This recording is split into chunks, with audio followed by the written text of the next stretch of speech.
Yo, hey guys, Bweeks here, back in another video. This is going to be another Slormancer build guide. This one is going to be for the Mage. If you guys have been watching any of the Zero to Hero stuff or checking out the stream, you may have seen this build already. But basically, it's evolved over time a lot, and we're currently using Arcane Missiles. This is very similar to like the Huntress build we played. And then I'm also using Arcane Breach, but you can use Book Smash. Actually use Book Smash for most of the time. We can talk about that. Just some of the benefits between the two. You can really use any secondary skill.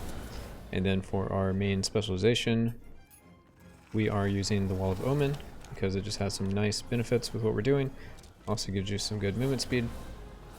But this is basically what the gameplay looks like. We're using the Big Fury staff, so we are trying to scale basically raw damage, and we've got to the point with enough levels on the weapon as a primordial. We don't really even need that much damage on gear outside of like crit and rebound and stuff like that. We'll talk about those stats in a second. Anyway, this is basically what the average Wrath 10 run looks like. It's very safe, builds very tanky, and does a lot of damage. Anyway, let's get into the actual gearing. So like I was saying, this build uses the Big Fury Primordial Staff, so it gives you flat raw damage, max raw damage percent, also a percent raw damage multiplier, and your skill damage is lucky. So basically what all that means is, as far as your raw damage goes, your top end is going to be very high, but your low end is going to be very low. And with your skills being lucky, it's going to basically roll it twice. And if one of your rolls is 3.7k and the other one is 2.4, then it's going to take the 2.4. So the average is going to be probably somewhere in the middle most of the time. But you can roll two 4Ks and do 4K damage, but it just makes it to where even if you have this huge range of damage, you're going to most likely be hitting more on the high side just from averages. So that's the idea with the staff, and then the downside is your skills can't be imbued, but that's not really a thing at this point in early access, so don't have to worry about that. Quickly, we'll talk about the stats just to go over what we're kind of looking for, and then when we talk about the masteries, it'll kind of make sense. You want some life leech on something, you want some mana leech on something as well, just to sustain. That's kind of true with every character. I tried to get a decent amount of movement speed. Attack speed's nice to have, but I don't really go out of my way for it.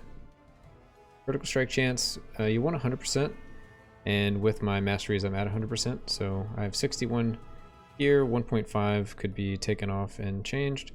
I have some crit damage bonus, and then we're not really doing anything with Ancestral Strike, but that is something you could add in if you wanted. The rest, we got some damage reduction, all damage reduction 24%, elite damage reduction 15.5. Then we also have some projectile damage reduction, because projectiles are just the most dangerous for this type of character. Outside of that, that's pretty much everything except for the projectiles. We have +4 thanks to the shoulders. Those are probably the only necessary legendary for the build, but we'll talk about that in a bit. We're also doing 107 rebound chance. If I could drop a little bit of rebound, I would. Then also have some projectile speed.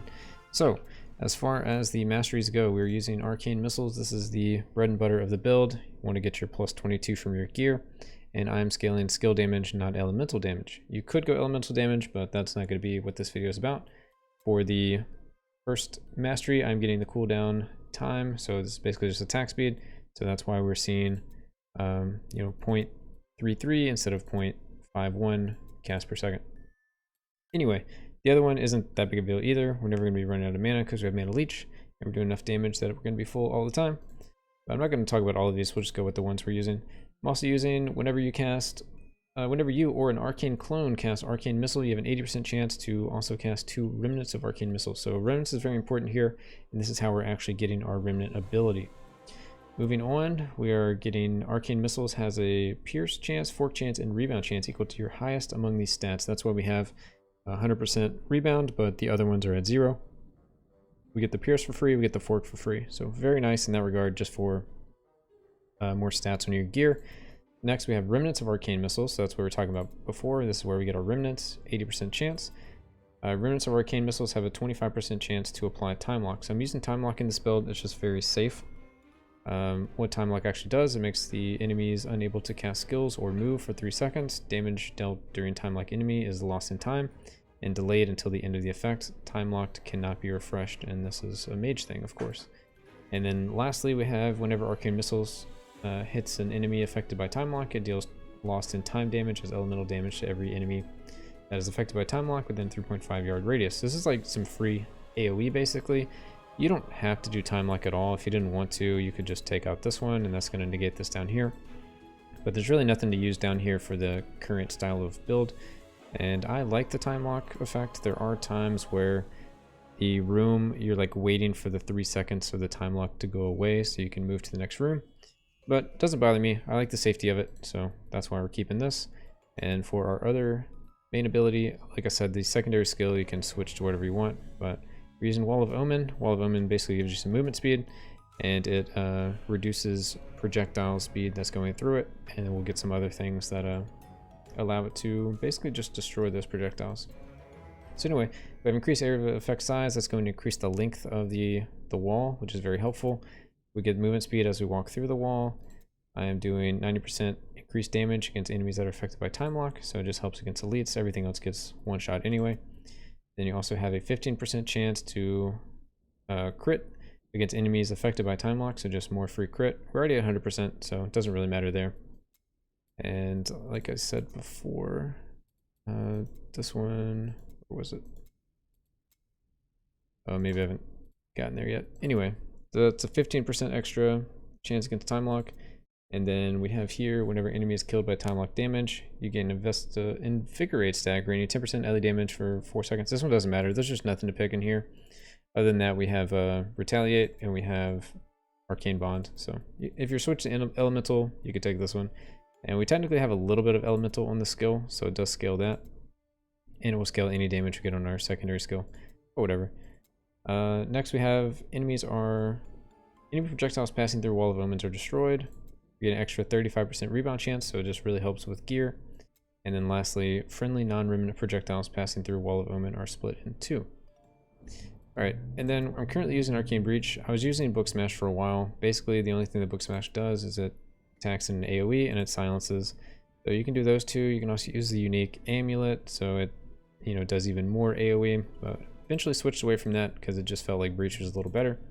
So Breach gives you extra mana. This doesn't really come into play. Breach has a lower cooldown time, and I don't care about the damage, so I just send it to 0, and this is the fastest cooldown time. So the idea is I'm trying to keep the Breach very large and low cooldown. Next, we have Remnant skills have an additional plus 40 critical strike chance on enemies within the area effect of Arcane Breach. This is what I was trying to find earlier. I have 61 base, and then my Remnants will get another 40, so they have 100% as far as the Remnants are concerned. For myself, I'm only at the 61, but that's fine. Next we have Arcane Breach gains size whenever you hit it with an arcane skill, and this is included with Arcane Missiles, so I can show that off in a second. It's just going to grow basically, and then Arcane Breach continuously pulls enemies towards the center. So a quick demo of the Breach. You can see the circle, and then as I attack it, you can see it's like the whole screen. And as you cast more of them, it just pulls everything from the whole screen. So if you're doing prison, or if you're doing cemetery, it's just going to help pull everything to you, as long as you're shooting it with either your remnants or your arcane missiles.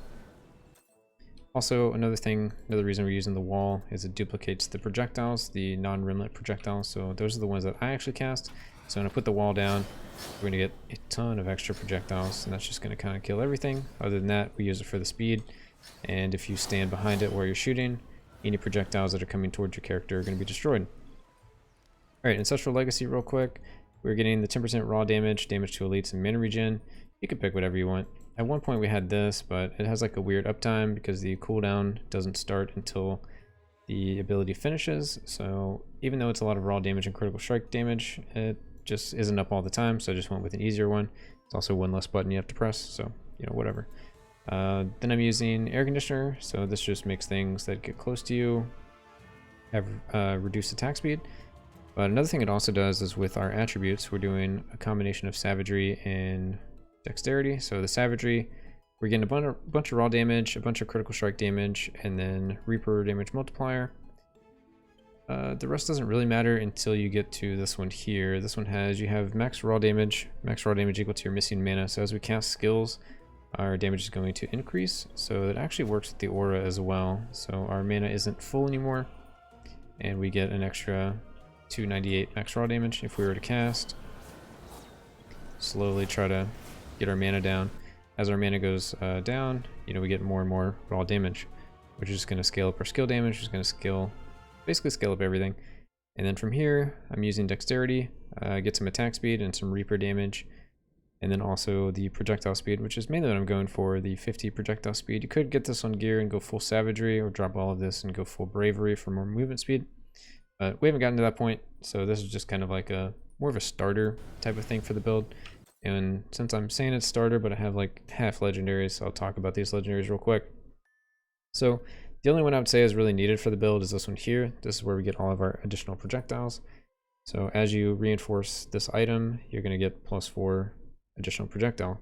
Also at the bottom, every Reaper stat, Mastery stat, and attribute stat are the ones listed here. So I'm getting, you know, 5 to Astorius. There's 11 pieces of gear, so we got 55 to the Astorius staff. Then we're using +2 arcane missiles, and I'm using a combination of dexterity and savagery just to get those extra points in the attributes. But anyway, talking about the actual gear again, this is the only one you need. I'll talk about my other ones. This is additional cooldown time reduction, which is essentially attack speed. You could just roll attack speed on your gear. This one I actually don't use the legendary effect at all. It was just something I was trying out, and then I never crafted any new gear.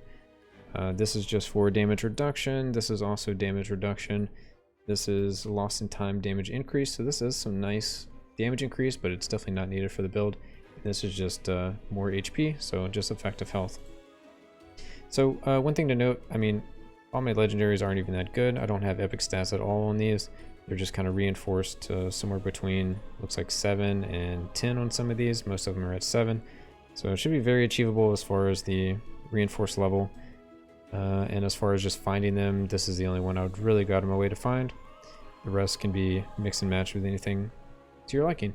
Anyway, we'll quickly like hover over all of them and just kind of talk about what we're kind of looking for. So we got attack speed, raw damage, damage to elites, max life. There's really just not a lot to pick from for base stats at least. So raw damage and attack speed are going to scale up your damage the most. Damage to elites is just a nice multiplier.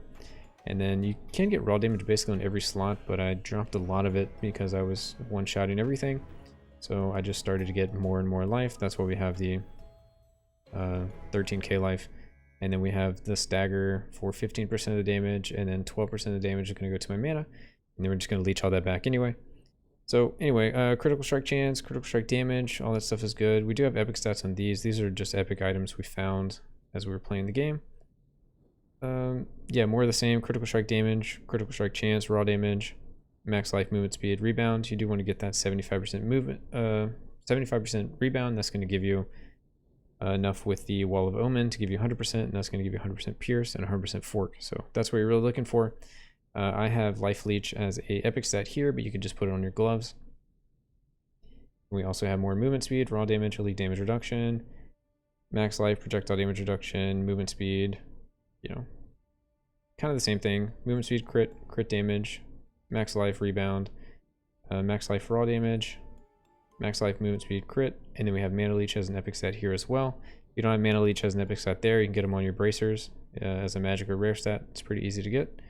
And then lastly, our helm is just more evasion, max life, rebound. I don't have really any armor or any illy resist, so we just put on some evasion. It gives me 7% chance to dodge, which is really not a big deal, but you know, it's more than nothing. But that's basically the character. Seems very achievable. It's very easy to run. There's other things you could change. Like if I were to swap out some of this stuff, I would probably change this black cape into the golden fleece if I wanted to go for a gold find, and then change these boots into the pickup gold find boots. And I think that would just help a lot with actually, you know, maintaining some gold as you play this character. And I'll quickly show off the boots real quick. It would be, where are they? Can't find them now. Oh, these boots here, the sparkling boots of Midos. And then the golden fleece is this one here. So it just has a chance for enemies to drop goldus when you hit them. And the boots will just give you more gold find and larger pickup radius. But yeah, that's pretty much the build. If you guys have any questions, just let me know. Like, comment, subscribe, all that fun stuff. And I'll catch you guys in the next video.